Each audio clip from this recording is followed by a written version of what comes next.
Can I say? Well, we messed up. Start again. Bada boom.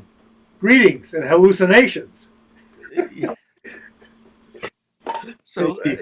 as you just said, we are always trying to get it right. Hopefully, Yeah. one of these days.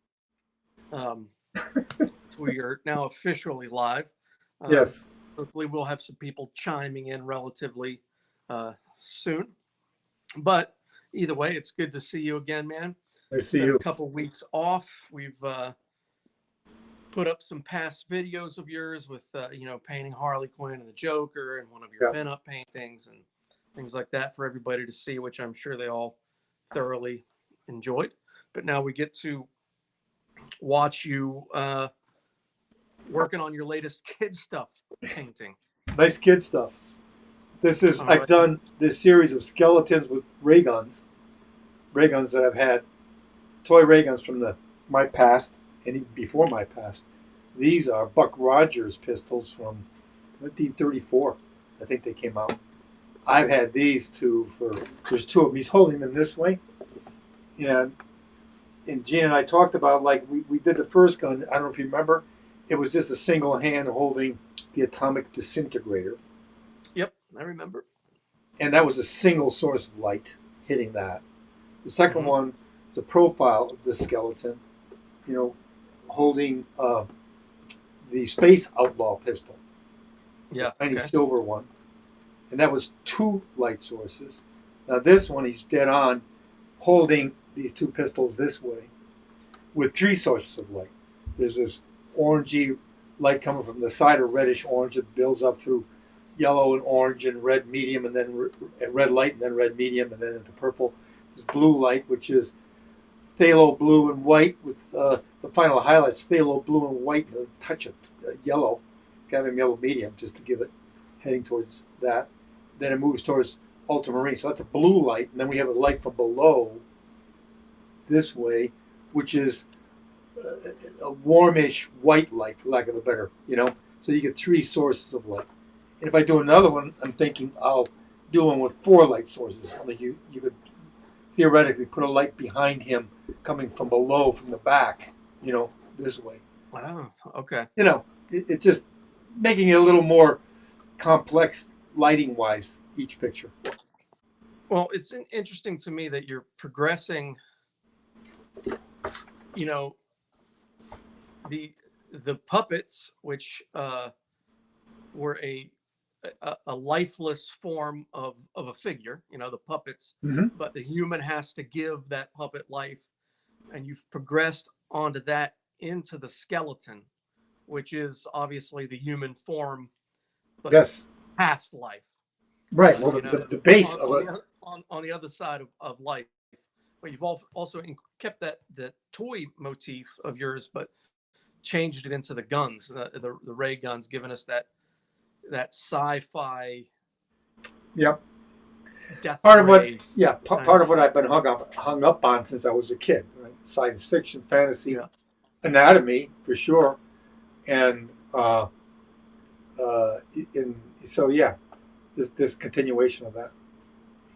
And then progressing it in with the lighting, so that's a cool little subtext that's going on in each of these paintings, is the progression of not only the meanings behind the works, but what's at the subject matter and what's in them, and how that progresses and plays out from painting to painting. Yeah, um, a multi-layer visual there yeah. for everybody to figure out.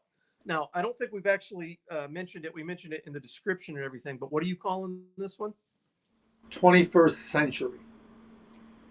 And I thought And about it because well, if anybody remembers those who remember Buck Rogers, his whole title in the original comic strip, and then in various serials and then movies and TV and stuff, was Buck Rogers of the 21st century. mm-hmm. And so I decided this is just 21st century. And then as I worked on it, worked up the idea, I'm thinking, wait a minute, yeah, well, this is appropriate. This is 21st century man. We are clutching here. I wrote some just notes. I jot the stuff down. 21st century man. We are all heading this way, clutching our guns, killing one another, killing all animal, vegetable, and mineral life, killing Mother Earth. It's all right. So that, or you could just take it as what this is, as a kind of a, it's a horror scene of some kind that's not related necessarily to that, but no, my thoughts go in that direction. Yeah, I get it, and it's. I like that there's more than just the visual, so to speak. Yeah. There's a little bit more depth to it, and you look at it and you think about it, and well, I mean, that's a beauty of what. Sorry, I was saying the gun doesn't necessarily even have to represent a literal gun. Like it's that term. Stick to your guns. Exactly.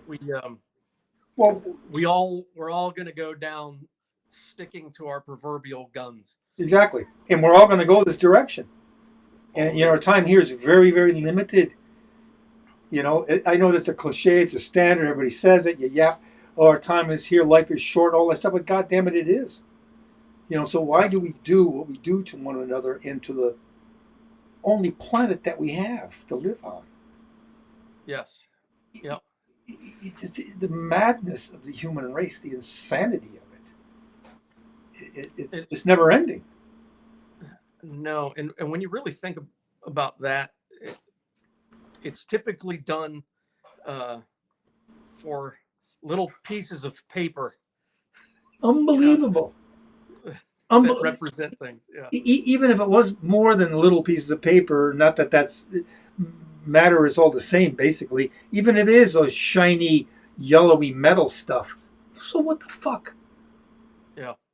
It's all been dug out of the ground. There's nothing here except Mother Nature and creation.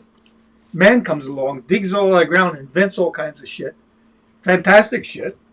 Destructive shit. A bomb that can wipe out and have wiped out an entire city in one drop. Yep. We carry on with attacks and assaults on. And then I always come back to the quote too from Chief Seattle: "All things are connected like the blood which unites one family. Whatever befalls the earth befalls the sons of earth. Man did not weave the web of life; he's merely a strand of it. Whatever he does to the web, he does to himself." Why don't people get that? I mean, I'm including myself, of course. I'm not saying no, we're all guilty. Ourselves in those thoughts, and I mean, what is it? But anyway, those are the thoughts that I start to let in the brain dump come to me as I work on something like this. So, totally with you. And I mean, we could go down a deep rabbit hole of that conversation and of, like, what are we doing to each other? What are we doing to ourselves, or our planet, everything, on numerous levels. Oh my God. On numerous levels. We're just we absolutely refuse to listen to one another, to just stop reacting and just listen. It's like we refuse to do it. I know. and where does that head ultimately? You never hate to imagine. Never to a good place. Ever. Never. And it seems, I don't know.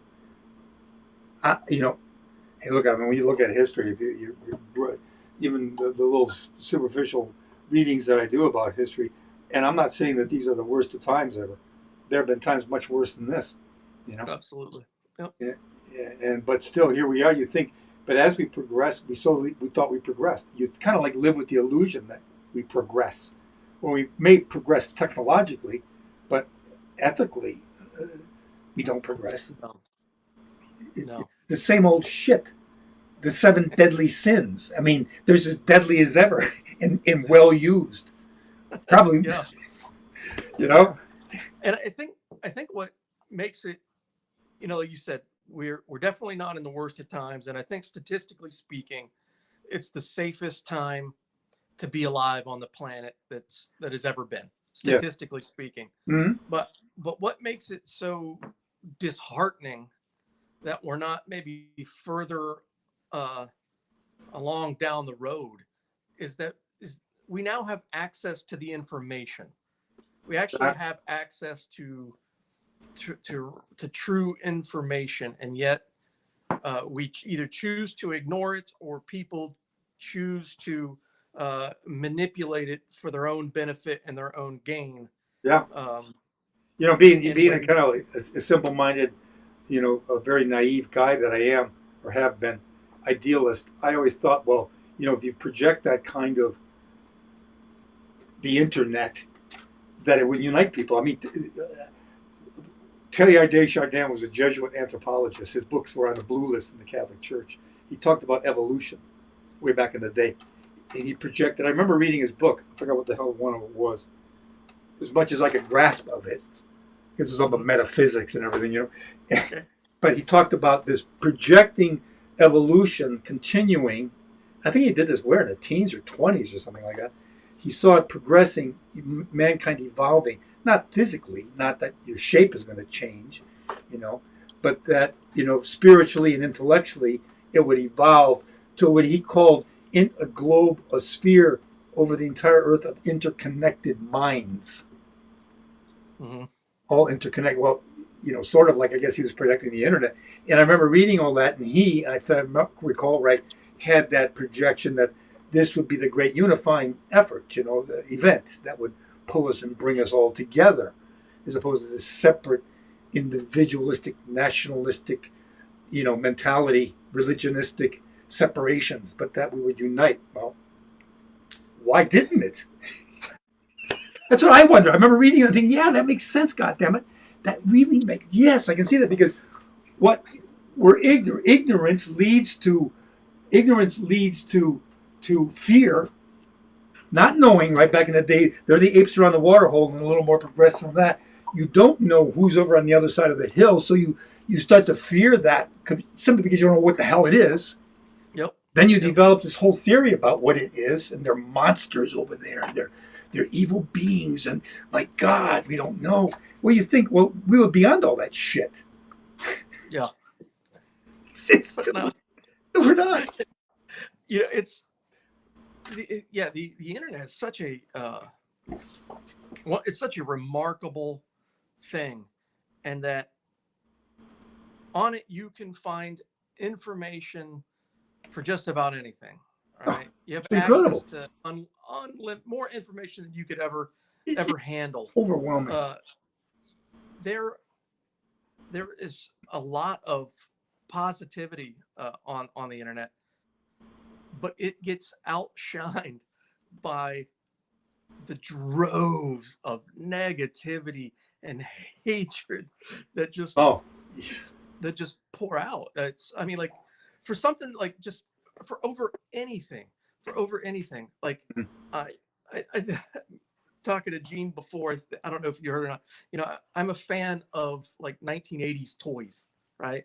yeah, sure. And in particular, this Of course. Masters of the Universe line, Yeah, right? absolutely. That's your childhood. And they just released an updated cartoon on Netflix from this line. And You mean it's been newly done? yeah, Okay. They just released it like a few days ago, maybe last week or something. But the amount of hatred and the vile things that are being said, all based around an animated show from a 1980s toy line. I mean, people have like, the director Kevin Smith. Yeah. Remember him? Yeah, of course.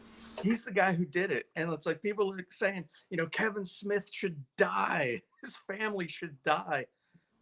I'm like, wait, What the hell?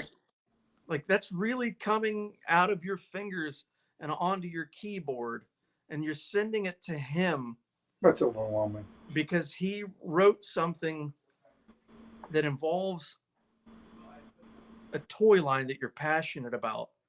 Like, What is it that they're so enraged about this particular show? What is it? Is there? man, Do they list particulars? it's okay. I would say there probably are people that have legitimate gripes, like, oh, I didn't like it for whatever reason. But man, there are people that, they focus on a female character. So there are people upset that a female is in the lead.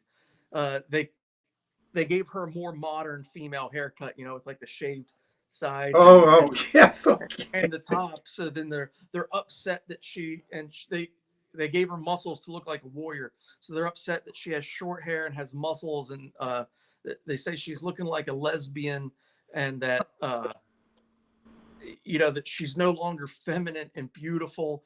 And I'm like, the way these guys are talking about an animated character of like she's supposed to be sexy and like It's it's kind of weird. kind of weird.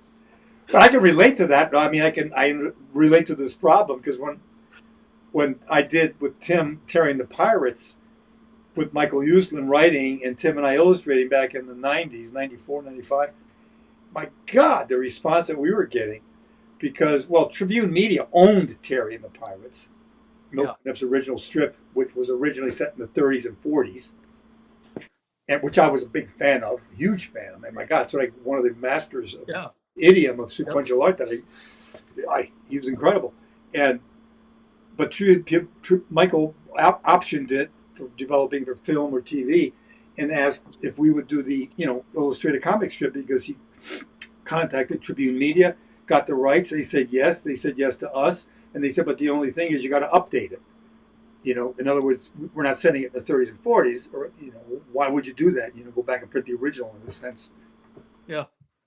And I said, well, fine. So we did. But my God, the reaction, people my age who grew up on the strip, it's just like that. It was like hate stuff. It's like, what? Terry with an earring in a flat top and I forgot what, a punk haircut.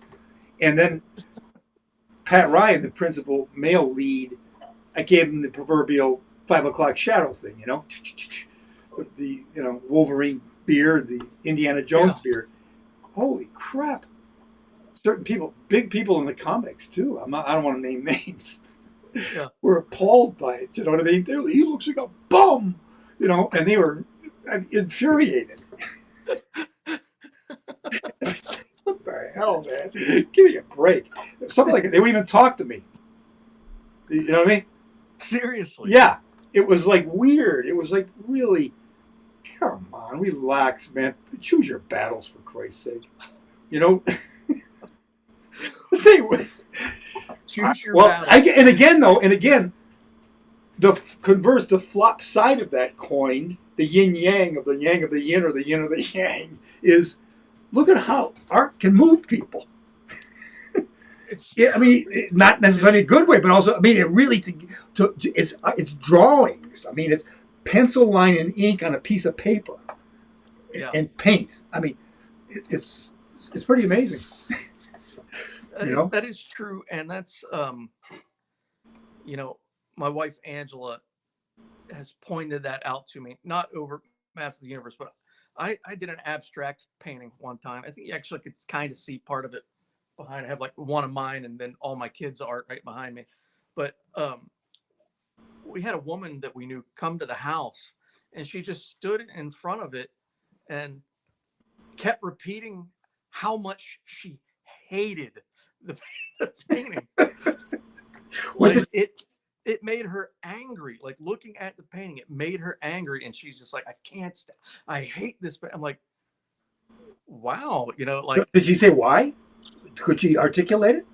No, she could not articulate why. She just hated it, and it made her angry. And I got, I was like, well, that's a bit insulting, And Angela's like, don't look at it as being insulting. Just, like she's having a reaction to your artwork, and it's better to have some kind of reaction. Absolutely. Good press is better than no press.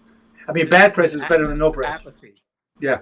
And I guess at least she kept her responses to, hey, I hate your art, rather than I hate you for making this art, and I think you should die. So I guess I can count myself lucky on that. You're a big fan of Masters of the Universe. That's your kid thing. Yeah. What did you think about this new one? I loved it. I loved it. Cool. I mean, I felt that, because they, spoiler alert if anybody's going to watch it here, but uh, they remove the main character right away, right? And then it's on a quest to kind of recover him, so to speak, right? Uh-huh. And but to me, it's like, okay, you got this character that's so all powerful. He's very much like Superman in the way that, like, almost, how do you defeat the character, Yeah. right? So if you just have him all the time, there's no real threat or anything like that in the Right. show. So you get rid of him in a very good way, and then you're on a quest to try to bring him back and Fantastic. recover him. Establish all your And characters. Yeah. and yeah, I mean, I thought and a lot of the gripe with how the main character, the female character, acted seemed legitimate to me. Like, Mm-hmm. she found out everybody her entire life lied to her, and so I thought it was great. I thought it was extremely I'll well have to done. watch it. I'll take a look at it and see. But it wasn't the 1980s cartoon, and Nor should it be. nor should it be. Because it's not 1980. It's like, So when I watched it, I was going to ask you, so I'm glad this whole conversation came up, is if you had ever been in a situation of where you received that kind of negative backlash. well, I'm glad you the brought Terry up and the Pirates Terry. thing. Well, I had people too respond. I remember when Tim and I did the Marvel Masterpieces trading card set, and which I really enjoyed the hell out of. And I'm looking at it, look, there's so much art by that point. You're looking at everything in the Marvel universe, artist's work, and thinking, wow, how do I go with this? Well, the only artist I really looked at was then finally boiling it down to Jack Kirby, because let's be honest about it, he's the foundation of Yep. all that. Yep. And then decided to crank it all up, given the time frame too, of the 90s, and superheroes were becoming like, and I just got totally into that exaggeration. A lot of it, not all, I don't think everything, but a lot of it. And a lot of people were opposed to that. They hated that. And on the other side of that, though, what people I heard say was there was big disappointment of the fans of Tim's and my Lord of the Rings art from the 70s, that they felt that they were anticipating that my Marvel stuff would have the quality and the look or the appearance or the feeling of the Lord of the Rings art. Which was like, what are you talking about? It's two separate worlds. I mean, one has no relationship to the other. It's like you think, it means that people always, I think there's a problem, I think a lot of the times with certain people when they fall in love with your work or the artwork of a certain time frame, that's it. And the way I put that is, these people want to keep me in their past. I should not be allowed to keep moving forward and try different things out, good, bad, or indifferent, fail or not fail. I don't give a shit. But try and keep moving along the path, on the quest. On that quest, you should just stay back there and just kind of crank it out. I guess like a gerbil, like a hamster in a wheel, or something. I'm not sure. So. I guess No, Jean's saying she's saying that don't make those people wrong. I'm not making people. No, you're right. I'm not making them wrong. I'm just trying to express the way I feel. In terms of you got to keep growing. You got to keep moving along. And I totally understand people, liking a certain thing and reflecting on that certain thing because, maybe it represented a peaceful time in their life or something they truly enjoyed and loved. And that's great. But, I'm going to respectfully disagree with Gene in the background. When they start, sorry, my dog is now pulling on my wire. When they start putting death threats out, because that's insane.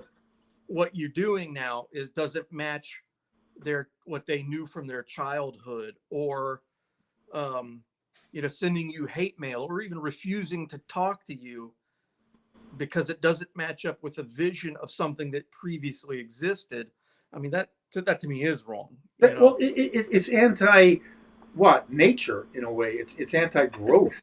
It's like trees should get to a certain point, stop growing because you like the way they look like that. You know what I mean?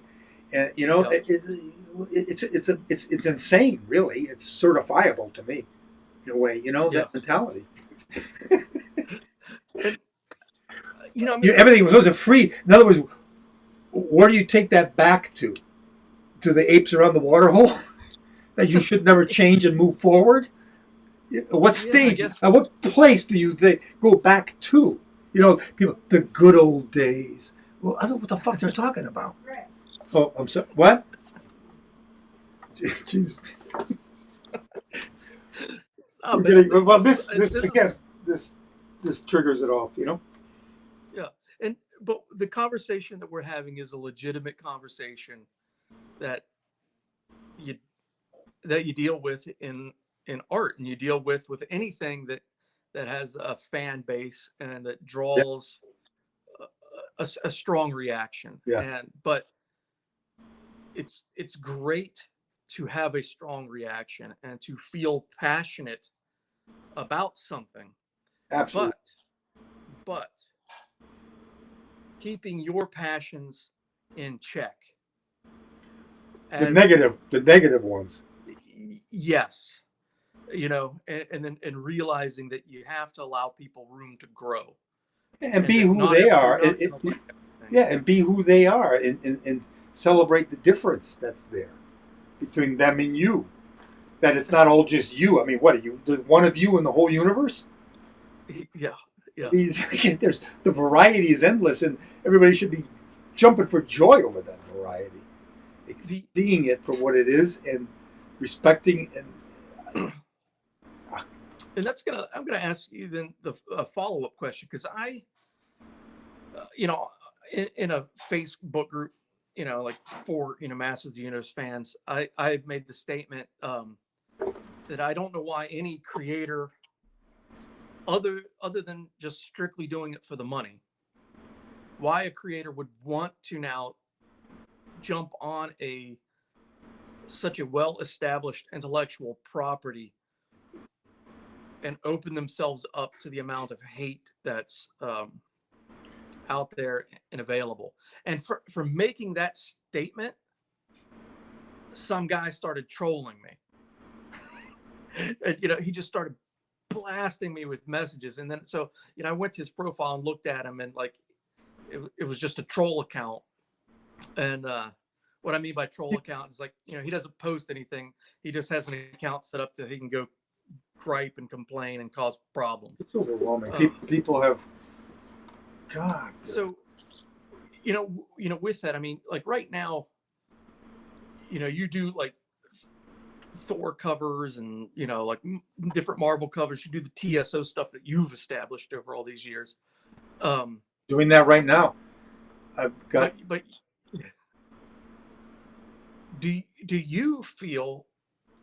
Would you feel any hesitancy of possibly jumping back into a project like that, of reimagining something that's so popular or was so popular or anything like that? Would you have any hesitancy going for it, or like would you just No, not in any way, form, or manner, other than the hesitancy of the self doubt of whether or not I'd be up for doing something, whether that would be justified. In other words, it has to have something there that I really feel and see, that I really believe that I could bring to it in a new form. But if that was there, then yeah, I'd have that confidence to go ahead with it. Yeah, but not on any other not on any other grounds that I can think of. Would I hesitate? So yeah, just negative, any possible negative reaction, just be damned. Oh, I don't think about that. You can't think. Go for it. You can't think about negative reaction from anybody in your work. I don't. I never did. I can't. I mean, why would I? How could I? I don't know what reaction they're going to have. I'd have to invent. I'd be sitting around paranoid. I'd never get anything done because I'd be living in fear, hiding in a closet somewhere, terrified. I mean, I don't ever think about negative reactions. If they're there, they're there. oh, hey, fine, you got your right to be a negative reaction. I mean, what the hell am I going to do? I'm just trying to figure out and get it right myself, and so that's all what it's about for me. Yeah. So okay. So with that being said, is that something that would pop up and you're able to just put it down and put it to the side, or it's just never a consideration? You mean the possibility to do a project like that, Not the or actual possibility, like when you sat down to do Shadows of the Empire, right? uh Just as well as anybody that Star Wars has a rabid fan base, yeah. right? Um, so like if you were sitting down to do 100 Shadows of the Empire cards, or how Mhm. many ever cards were in that Yeah, I think it series, was 100. um, did is the you said you don't worry about it, but is it something that like shows itself in the back of your mind, like people might get angry, upset about Not this, at and least. you're able to push it down, Not, not, or not, not, it's not a thought at not all? it's not a thought at all. The thought is no different than any other painting that I'm doing or drawing that I'm doing. I'm just trying to get a good composition, good lighting, interesting movement, nice angle. Is it medium shot, long shot, or close up? I'm just concerned with the procedure and the process that I'm going through. That's all that concerns me. It can be anything in front of me. I don't care what it is. Star Wars pops up, some painting of a landscape. I don't care what the hell it is. The issues are all the same. Good Mm-hmm. composition, good drawing, good lighting, good color, good movement. That's all I think about. That's it. That's a good I way. mean, it doesn't matter what the hell's in front of me. Yeah, that's a good way to be. And so yeah, I think if you did consider it, you might be paralyzed in Totally. fear. I mean, you wouldn't. How could you move? Oh my God, we're going to come after me. Ooh, I can't. you know, I. It's no that it isn't there. The thought's not there. The fear's not there. The anxiety's not there. The anxiety is only about getting the picture right and as good as it can be in the time frame that you have. The time Yeah, issue is always there, with that kind of stuff. That stuff. yeah, You yeah. got to get so much done, and how do you, especially in the comics? My God, so much work has to be done in such short periods of time. It's amazing to me that they're able to pull it off, consistently. Yeah, yeah. The time scale is they're machines. I mean, they're just absolutely machines. Yeah, You know. yeah. So So we're gonna jump back to the painting you're working on there. Uh, when the announcement for, hey, we're going to be live again, and Greg is going to be starting his painting. It now well, appears that we're pretty well past the yeah, starting phase. yeah. It's beyond start. I mean, I actually started painting. What is today? Thursday. I started painting this. I think on Tuesday. Started Okay, painting it 2 on days. Tuesday. But first thing, the procedure is, first of all, the concept. I mean, the guy. I knew I wanted to do. Gene and I discuss it. Let's do cross guns, and then I picked the particular toy guns that I have. I have these two Buck Rogers pistols. They're different from each other, and so that I get those, and then I shoot the skeleton, Gene's skeleton, and do a composite. You can't really get the skeleton the way it's strung into the right position of the arms. So you got to keep shooting the hands and arms, and finally do a whole drawing of the whole thing. So I shoot it, and here's the big color shot print of just that section, and then I get Gene posed holding the guns for me to get the right lighting on them. And then like I say, I put that all together into this particular composite then, and that's really quick, day or so. And then we determine the size of the painting. Gene and I talk about that. So from this particular setup layout, blow it up 250% to get to the size that we decided. So I'm going to do it on my copy machine. Take this, stick it in there, blow it up, and then you got to tape all the sheets together because we don't have paper that big, And then the sheets all come together like this. There it is. that, I cut a canvas, paint the canvas black. That is to say, 2 coats thinly applied of Mars black, and then 2 coats of Dioxazine purple. Then I tape this onto the canvas, and with a ball, I put white transfer paper underneath, and with a ballpoint pen, I just outline everything. And that comes out as a white line on this. And then, like I say, I've already determined the color of light. Normally I don't depend on color photography, but in this case I do. Deciding, well, I had a blue, we got these colored lights, you know what I mean, like party lights, that's all you need. Yeah. And lit it. I wanted the blue from the top, I wanted this reddish orange from the side, and I wanted this more or less, this is just a 50-watt light bulb from the bottom. And mix the paint up. There's the blues. You can see it without no shine. It goes from, there's ultramarine and white, phthalo blue and white, phthalo blue and white with yellow in it, and then into the ultramarine purple, dioxazine purple. So that's the blue. This is the light on the skeleton and the guns, because it's a neutral kind of like surface. It builds towards white and yellow highlight, with that slightly warmish yellow. Then it's yellow ochre, raw sienna and white, and into the raw, and then burnt umber and white, and then into the burnt umber purple. So everything's going towards the purple. And then the red is, yellow and white, cadmium orange and white, cadmium red light and white, cadmium red medium and white, and into the cadmium and rhodium, I start to add purple. So all the colors are going to purple, which is all the darkest. You have the shadow color being purple is the same color for all these different light sources. So all the darks go into that. You say it all moves towards purple. You unify. Yeah. Unify your color palette. Unify it, simplify it. In other words, and then you can see the palettes like I've laid out here. I keep them neat and clean like that all the while I paint.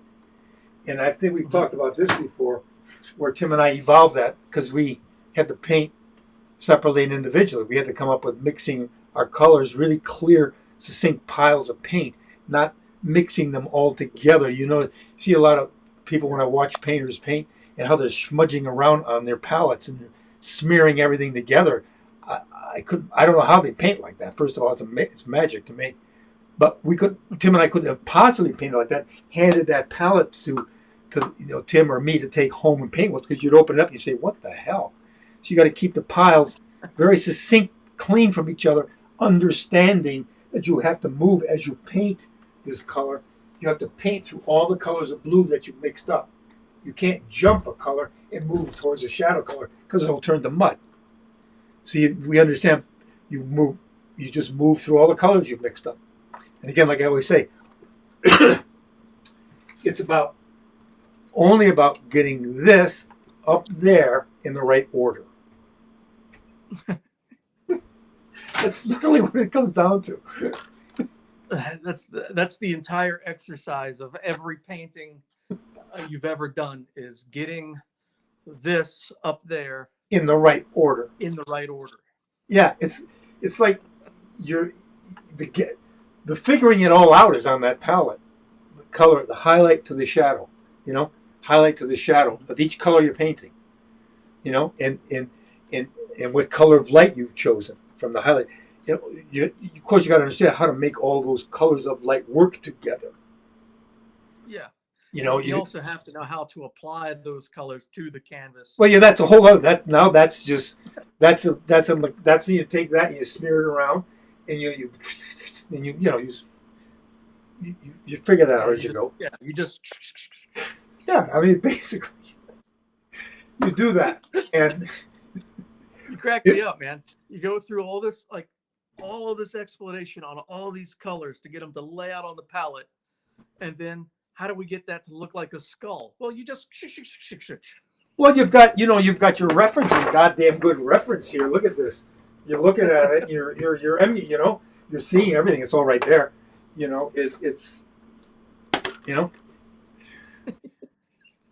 Somebody said to me, I always like this quote too, because at some show I said, "Is that all you do is copy photographs?" Yeah. Other stuff too, but I mean, but the fun too of this big, when you paint big, like look at this head, it's like, it's pretty good size. Oh wow. Okay, Yeah. See how big it, and you use bigger brushes, which is the beauty of it, so you can go, and you kind of leave it, from a distance, it looks very detailed, almost photographic. Mm-hmm. But you get up close and you see it's very scumbled and loosely painted. It's very. You come up to some of these zones, they look like abstract paintings. Yeah. But I like that. Now, have you, the person who probably nailed that kind of thing, or nails it almost better than anyone, is Chuck Close. Oh yeah. Yep. Like, I mean, when you look at it, I mean, it's like little squares and triangles that's and all insane. that stuff. It's like, wait, what? And then you back up and it's a photorealistic Right. painting.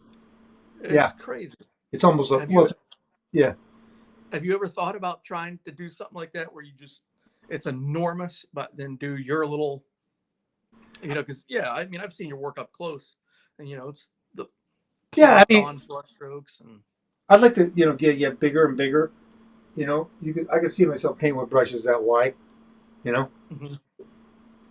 I think the physical movement thing is different than this.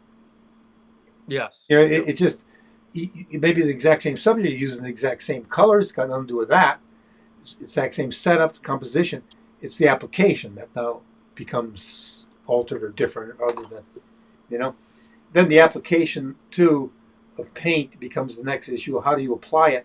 And I used to go through all these different periods, and Tim did too, of emulating painters and the way they painted. And I remember being very much imbued by Bernie Fuchs.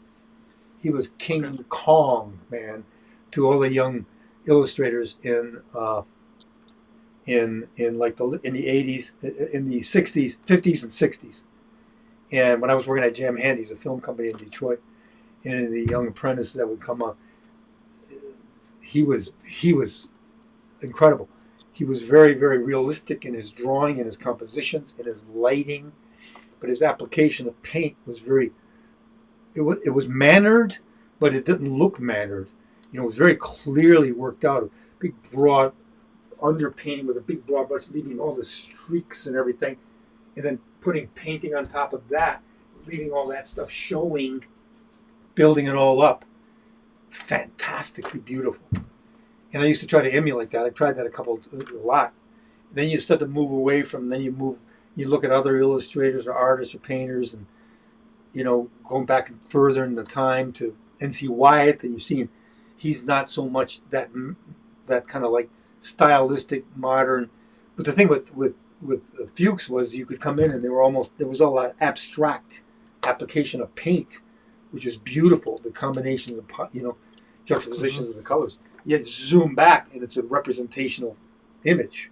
Yeah. But N.C. I don't remember. He wasn't so much concerned with that. He was his composition, boldness, and all that.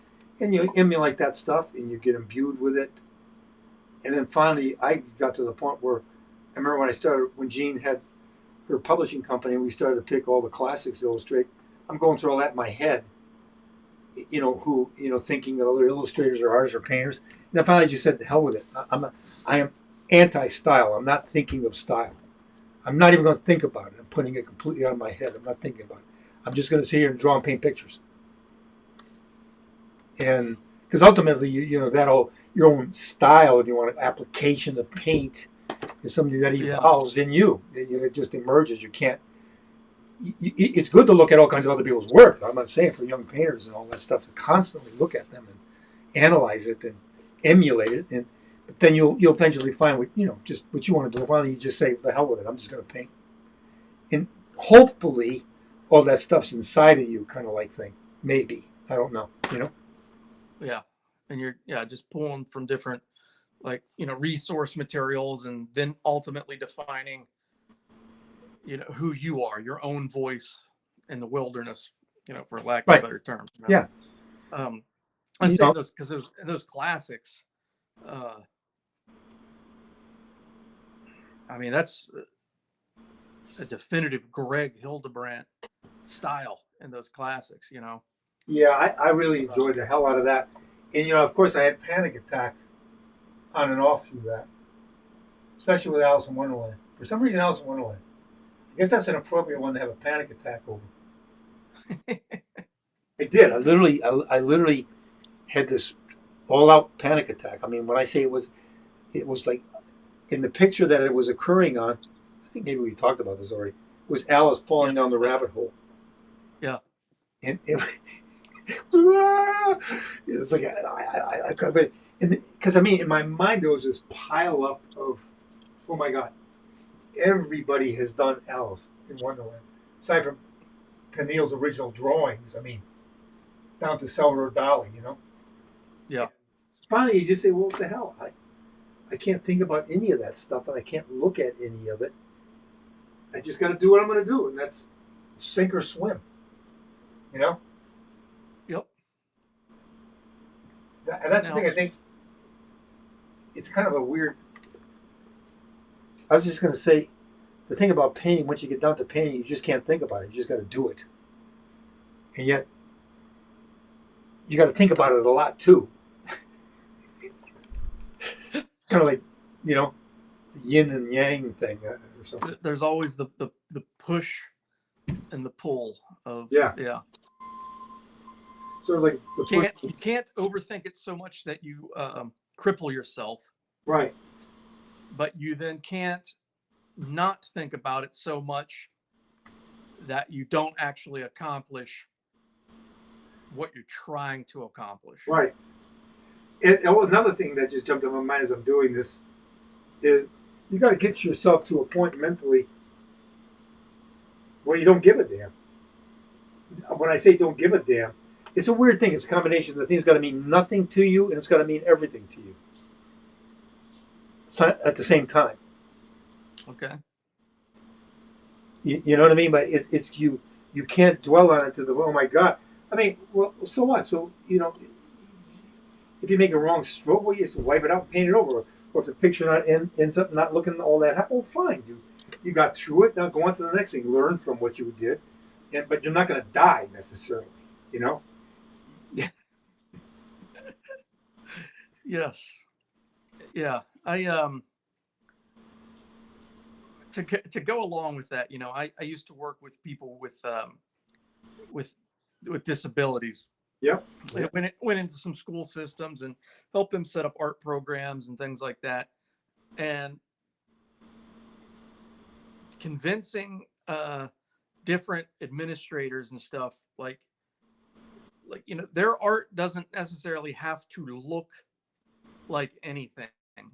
Just let them have fun, let them experiment, and let them be in total control of what they're doing, because making a drawing or making a painting is absolutely the safest place that you can be in 100% control of.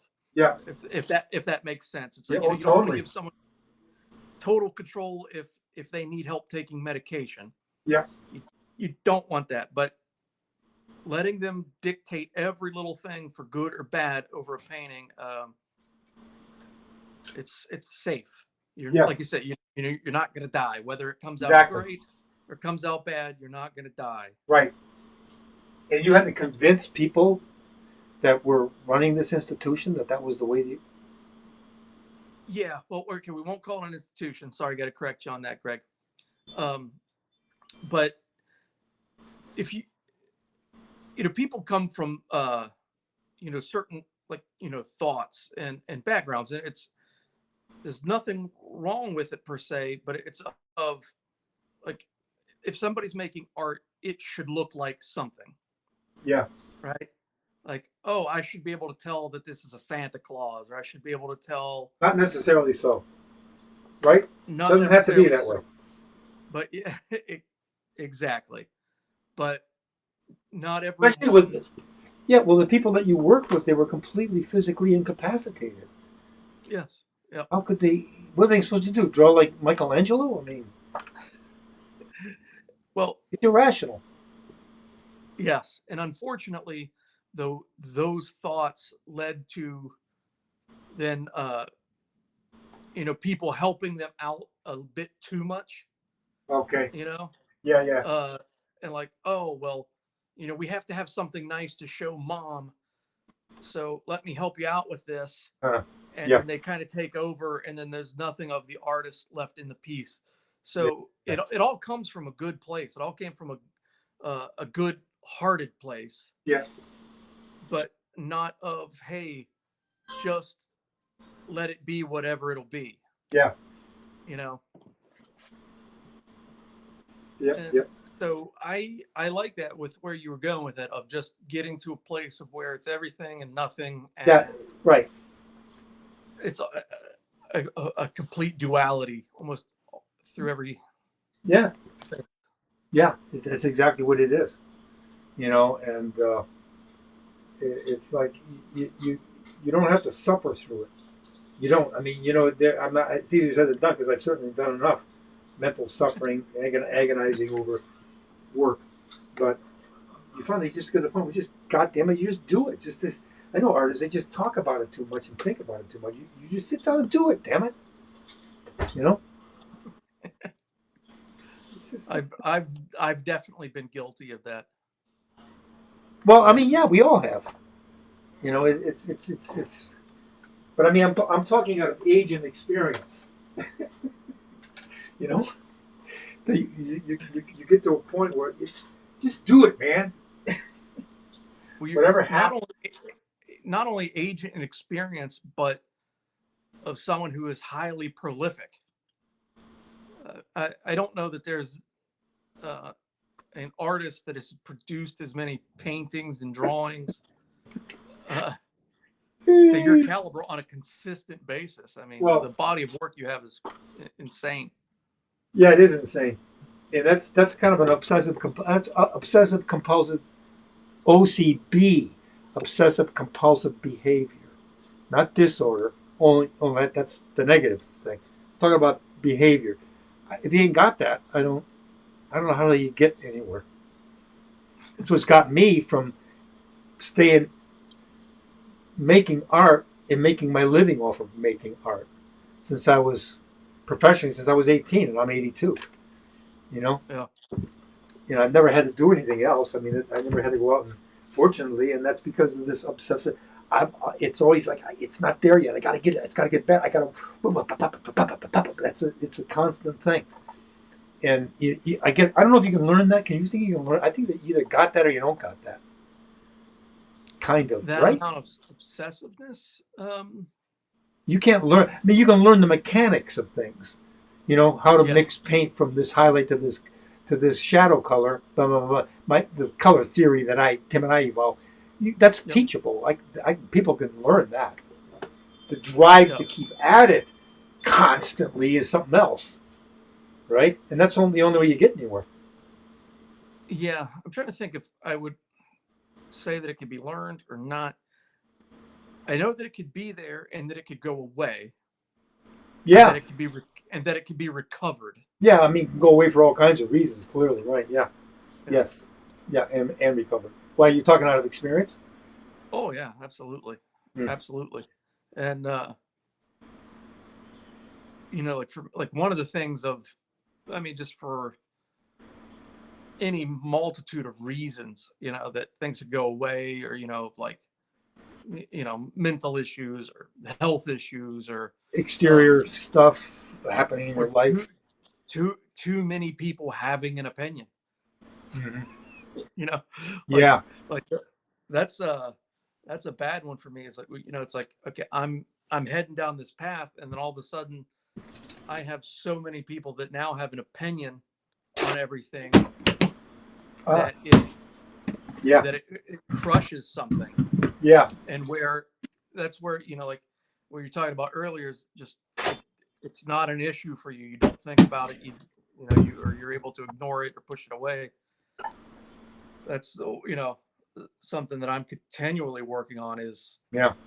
okay, people are always going to have an opinion. They're always going to say something, but I had a particular vision, and I have to run with that tunnel vision, Sure. because at the end of the day, I'm the only one who has my own self-interest. Of course. So And then, we've talked about the other side of this, kind of like another shoot of this conversation that we've talked about. I think I remember brought up that you're stuck always in this position of putting aside, for lack of a better term, higher objectives. You have to put that aside, abandon it, or put it aside, or postpone it for a lower objective in the moment. I'm talking about in work. It's what I mean. yes, I'm not talking about only specifically. You have these ideas that are not economically feasible. Particularly in that moment, but you have to jump into it and take the risk of doing it in the hopes that someone will like it and want to buy it, so you can pay your bills off. Or you take the path, which I've done more constantly, that you take the thing that is offered there because somebody's hired you, and you do that, but you don't give it any less enthusiasm. I don't. Yeah. You have to, and I don't know if that can be learned or taught. I think that you just have to make your mind up that you can't, whatever you do, if you're going to say yes to it, you've made a commitment, and you have to give it everything you've got. Even down to a toilet training book that I did in 1970.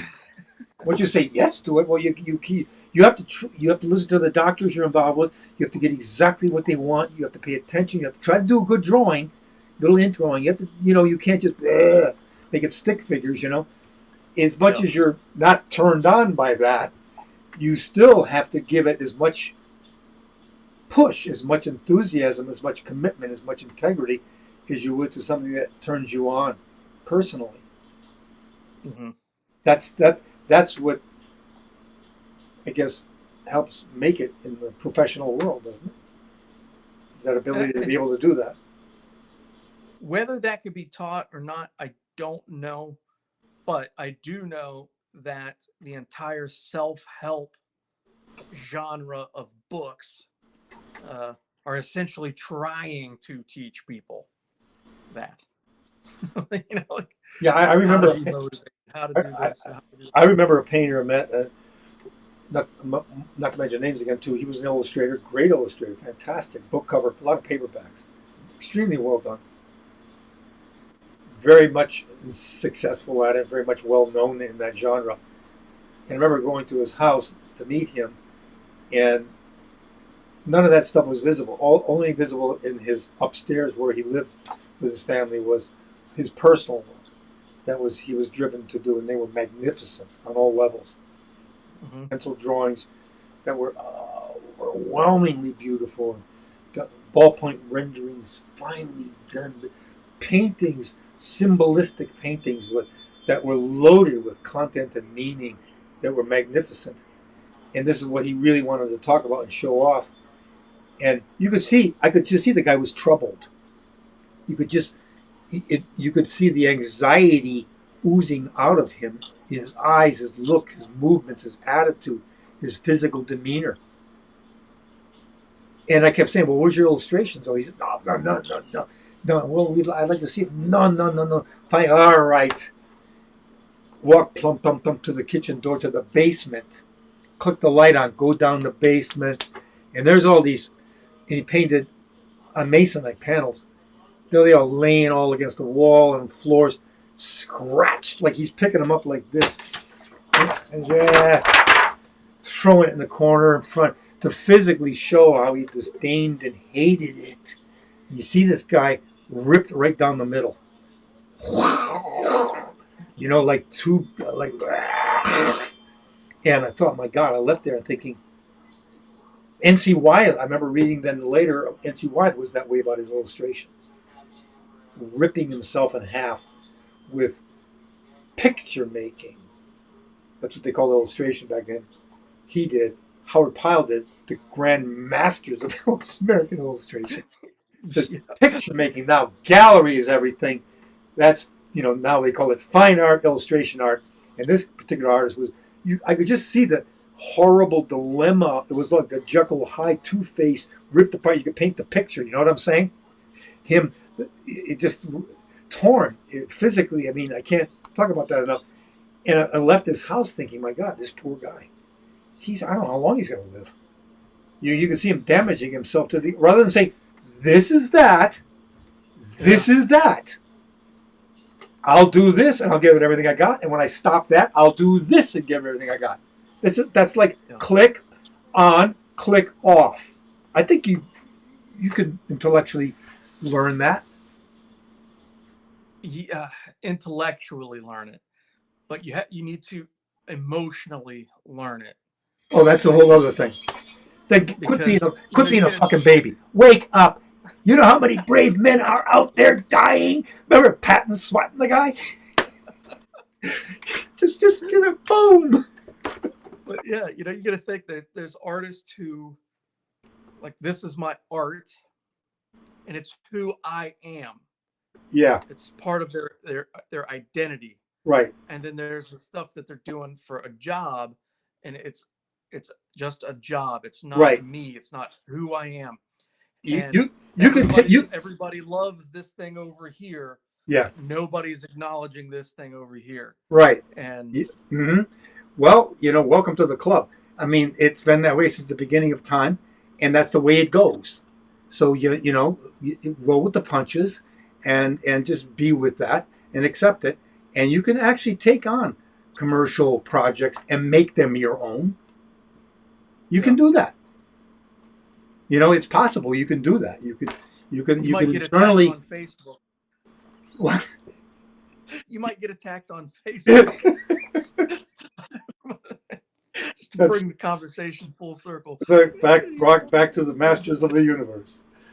So these people that are attacking that, are they the masters of the universe? They want to control the universe, apparently, the assaulters, right? Yeah. They think they're the masters of the universe. They're not even masters of their own universe. I think it's Mr. funny. Hildebrandt. Yes. We are post 5 o'clock, sir. Wow, this was an interesting conversation. Well, triggered by it was 21st century man. 21st. The whole conversation was really about 21st century man. Yeah. It really was. And man, I appreciate to be back in the seat and talking with you again this week. Same here, Keith. Good to be back and live. And thanks for everybody that was tuning in. We're glad you came back after the couple weeks off. We truly appreciate it. If you want to see more Greg's kid stuff paintings, check them out at spiderwebart.com. And there you can buy prints, 10 signs, books, you name it, all the merch you could think of with of Greg's stuff. And Gene, wait a minute, Gene just wrote it. Gene just wrote this on my shirt here. It says Gene Scrocco, he's mine. Name me.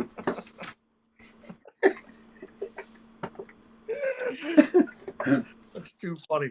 Again, as always, people, if you like what we're doing, you like these conversations, hit the like, the share button, tell your friends about them. We truly appreciate everybody coming by and watching and chiming in.